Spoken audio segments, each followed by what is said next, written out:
જય હિન્દ, નમસ્કાર.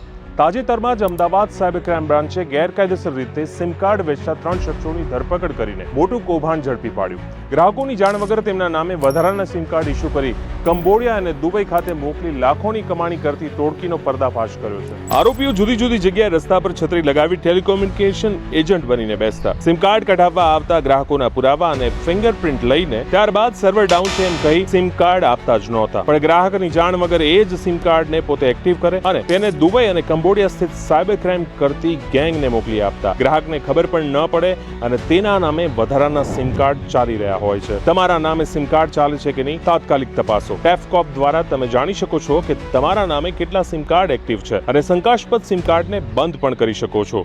સાયબર સલામતી માટે મહત્વની સૂચનાઓ. સિમ કાર્ડ અથવા કોઈ પણ પુરાવા માત્ર વિશ્વાસપાત્ર વિક્રેતા પાસેથી જ લો. રસ્તા પર આવતા સિમ કાર્ડ કઢાવી આપે તેવી છત્રી જેવા સ્ટોલ પર પુરાવા ક્યારેય આપતી વખતે સાવચેત રહો. તમારો ફિંગરપ્રિન્ટ, તમારું આધાર તમારી ઓળખની ચાવી છે. થોડી બેદરકારી તમારા માટે મોટો સાયબર ગુનો તમારા નામે થઈ શકે છે. શંકાસ્પદ કિસ્સામાં તરત સંપર્ક કરો હેલ્પલાઇન નંબર 1930. સત્તાવાર વેબસાઇટ cybercrime.gov.in પર. નાગરિકોની સાયબર સુરક્ષા અમારી પ્રથમ પ્રાથમિકતા છે. જાગૃત રહો, સુરક્ષિત રહો. સાયબર ક્રાઇમની તમામ અપડેટ માટે અત્યારે જ ફોલો કરો અમદાવાદ સાયબર ક્રાઇમના પેજ.